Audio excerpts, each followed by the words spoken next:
mengambil minyak yang tumpah. Tiba-tiba apinya datang, nah itulah kejadian kebakarannya, Bu. Pak Hasbala, untuk 10 orang yang dinyatakan meninggal dunia, Pak, kami ingin mengetahui 10 orang ini apakah pekerja yang ada di sekitar sumur minyak itu, Pak? Ini bukan bekerja di tambang minyak itu, Bu.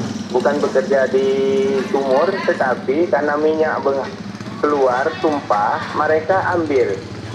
Nah, tiba-tiba keluar api. Api dasar dari mana kita tidak tahu. Langsung kejadiannya, ya namanya antara api dengan minyak, Bu. Ya, na'udzubillah, Bu. Inilah kejadian hari ini sangat luar biasa, Bu. Makanya kita minta pihak penegak hukum dan Pertamina untuk langsung menangani persoalan ini supaya tidak ada kejadian lagi, Bu. Bapak tadi mengatakan bahwa 10 orang ini bukanlah pekerja yang ada di sumur minyak. Artinya ketika 10 orang ataupun bahkan 40 tadi yang luka berat itu datang ke titik lokasi, titik sumur minyak ini sangat dekat, Pak, dengan permukiman warga. Di lingkungan warga, Bu. Justru ini yang kita khawatir karena di lingkungan warga. Dan untuk sementara belum bisa pemadaman, Bu. Karena yang kejadian ini orang ada yang umur 70, ada yang anak umur 10 tahun, Bu. Usia 70 tahun, Pak, ya, yang korban tewas ini ya? Ada. Karena ibu-ibu ini yang 70 tahun ini bukan pekerja. Dia hanya mengambil minyak yang tumpah. Tiba-tiba api datang, ya Masya Allah loh, Bu. Nggak tahu lah kita. Berdasarkan pandangan mata dari warga sekitar, Pak, ada ibu-ibu kemudian anak-anak yang cukup kecil dan tentunya pada pukul 3 dini hari, apa yang membuat masyarakat kemudian sadar bahwa minyak ini tumpah? Gimana, Bu? Pada pukul 3 dini hari tentu warga biasanya terlelap, Pak. Tetapi ibu-ibu kemudian anak-anak sigap mengambil dan juga mencoba untuk membersihkan minyak dari tumpahan-tumpahan itu. Lalu bagaimana warga itu kok bisa sadar bahwasanya minyak itu tumpah? Ya justru, Bu, ini kan ada satu pengusaha pengoboran. Tiba-tiba dalam pengoboran minyak ini dia tumpah minyaknya, kan udah keluar minyak. Karena minyak sekarang lagi, ya ini sebagai informasi dari masyarakat, karena minyak mungkin agak mahal, mungkin mereka ya daripada terbuang, makanya dia ambil untuk dijual. Makanya di sana, Bu, hari ini sudah seolah-olah pengoboran minyak di Rantau Panjang ini seolah-olah sudah legal, Bu. Nah, jadi sumur ini bukan hanya satu, sudah ratusan sumur. Jadi untuk sementara kita untuk kirim surat ke Pertamina untuk tutup, artinya supaya tidak ada hal-hal yang kita inginkan, karena kejadian sudah berapa kali tidak bisa kita evakuasi, Bu. Karena begitu kejadian langsung, kalau nggak mati tetap kecelakaannya luka parah, cedera, Bu. Tapi mereka juga tidak istilahnya tidak mampu kita untuk menghambat bagi mereka. Tapi mungkin Pertamina sama penegak hukum insya Allah bisa, Bu. Pak Hasbala tadi mengatakan bahwa titik sumur minyak ini ada ratusan titik, artinya cukup lama sekali ya, Pak, ya, mendapatkan titik sumber minyak. Banyak sekali prosesnya.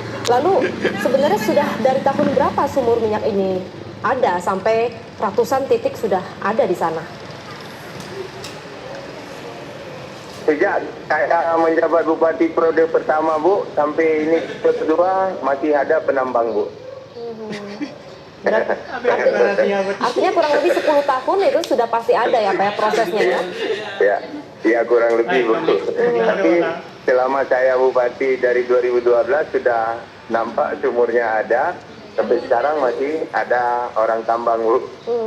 Pak, tentu Anda kan orang yang punya kuasa di daerah Aceh Timur. Lalu selama Bapak menjabat 2 periode, pernahkah mencoba untuk berbincang dengan ataupun melakukan investigasi siapa sebenarnya pihak-pihak yang membiarkan, melegalkan seolah-olah ke sumur minyak itu, Pak? Sebenarnya saya sudah pernah kirim surat, Bu, ke Pertamina supaya ini untuk diatasi, Bu. Minimal diatasi dengan cara ya teknik dari Pertamina. Katakanlah sumur ini tidak ditutup, tetapi ada tekniknya untuk mengambil. Dikelola oleh satu badan, apakah BUMD atau koperasi. Tapi untuk sementara belum bisa sampai ke situ, Bu. Tapi kita sudah minta. Dan juga ada 3 sumur yang lama, juga ini sudah KSO dengan perusahaan daerah. Tapi yang sumur ilegal ini bukan sumur tua, Bu. Dia punya lokasi, misalnya saya punya tanah sendiri. Tapi karena di potensinya ada minyak, saya langsung ngebor. Itu, Bu. Jadi seolah-olah ngebor minyak ini seperti orang ngebor air. Itu loh, Bu. Saking banyaknya titiknya, Pak ya? Jadi bukan sumur tua dan juga bukan ini, Bu. Jadi dia punya tanah sendiri, lahan sendiri, dia ngebor sendiri. Itu loh, Bu. Ada informasi tidak, Pak? Kayak orang ngebor air, Bu. Baik, ada informasi tidak? Misalnya warga mengetahui ini sumber ada minyaknya, kemudian ternyata warga ini menyerahkan minyak-minyak tersebut ke penadah. Apakah ada yang mengkoordinir? Tidak ada informasi seperti itu, Pak ya, sehingga membiarkan saja begitu ya? Itu wallahu a'lam, Bu. Saya tidak tahu kemana mereka jual. Ya, gimana mereka kerja, itu saya tidak tahu, Bu. Pak, kami tertarik dengan informasi yang Bapak sampaikan bahwa Bapak sudah memberikan surat kepada pihak Pertamina misalnya sebagai yang berkuasa untuk pengolahan minyak. Kapan surat itu Bapak kirimkan hingga akhirnya kejadian 4 kali ini nggak pernah digubris begitu, Pak? Dari tahun 2014 kita pernah layangkan surat, 2015 juga ada. Karena kita minta untuk tangani persoalan ini karena sudah ada pernah kecelakaan itu, Bu. Jadi supaya tidak ada berkelanjutan masalah ini terjadi. Tapi hari ini ya apa boleh buat, Bu, namanya sudah terjadi lagi. Selain namanya ke saya Pertamina, selaku pemerintah daerah. Selain ke Pertamina, adakah informasi yang Bapak sampaikan laporan ke pihak kepolisian setempat untuk menertibkan masyarakat yang pada saat itu melakukan penambangan secara ilegal? Sebenarnya Pertamina waktu saya kirim surat itu, Bu, sudah pernah membalas surat mungkin ke pihak yang berwajib, Bu. Tapi untuk sementara belum bisa diatasi di lapangan. Penyebabnya saya kurang tahu, Bu.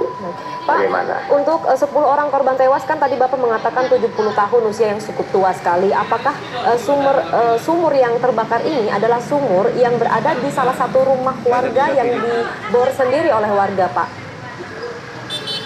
Itu sumurnya dekat dengan tetangga warga setempat, pemukiman. Jadi karena sudah informasinya minyak keluar, semua masyarakat ya pasti keluar untuk ngambil, Bu. Ada tidak, Pak, informasi dari warga kenapa sumur ini bisa terbakar? Kemudian adakah yang menyulut api atau ada kebocoran pada saat prosesnya? Tentu kan ini kan ada yang menyulut, Pak.